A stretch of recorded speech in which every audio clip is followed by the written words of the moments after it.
প্রায় ২ দশক ধরে সিরিয়া শাসন করছেন প্রেসিডেন্ট বাশার আল আসাদ। ক্ষমতা গ্রহণের পর স্বৈরশাসক হয়ে ওঠেন তিনি। তার সরকারের বিরুদ্ধে মানবাধিকার লঙ্ঘনের অভিযোগ রয়েছে। বাশারের শাসনামলেই সিরিয়ায় গৃহযুদ্ধ শুরু হয়, ধ্বংসস্তূপে পরিণত হয় দেশটি। তবে আন্তর্জাতিক সমালোচনা উপেক্ষা করে স্বৈরশাসন বজায় রেখেছিলেন তিনি। রাশিয়া ও ইরানের সহায়তায় সিরিয়ার বেশিরভাগ অংশে নিয়ন্ত্রণ প্রতিষ্ঠা করেছিলেন বাশার আল আসাদ।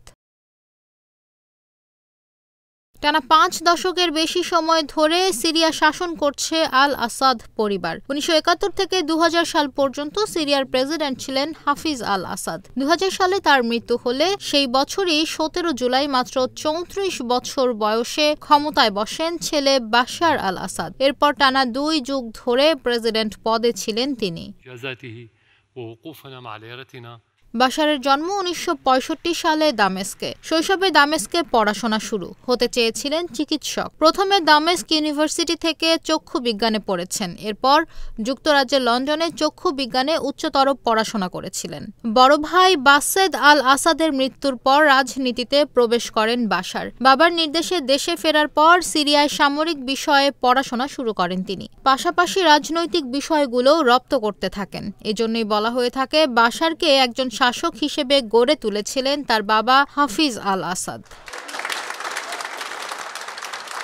সিরিয়ার প্রেসিডেন্ট হওয়ার পর বাশার আল আসাদকে একটি আধুনিক ও সংস্কারবাদী নেতা হিসেবে উপস্থাপন করা হয়। তবে খুব দ্রুতই তার শাসন কঠোর হয়ে ওঠে।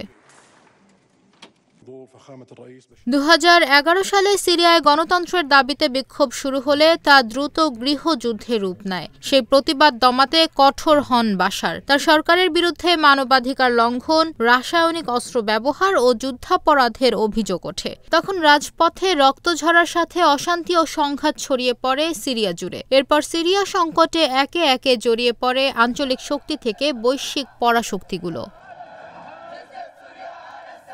টানা ১৩ বছরের গৃহযুদ্ধে সিরিয়ায় ৫ লাখের বেশি মানুষ নিহত হয়। বাস্তুচ্যুত হয় দেশটির প্রায় অর্ধেক জনগণ। ইতিহাসের সবচেয়ে করুণ মানবিক সংকট শুরু হয় সিরিয়ায়। তবে এসবের পরও বাশার আল আসাদ ছিলেন নির্বিকার। নিজের কর্তৃত্ব আরও পাকাপোক্ত করাই ছিল তার অগ্রাধিকার।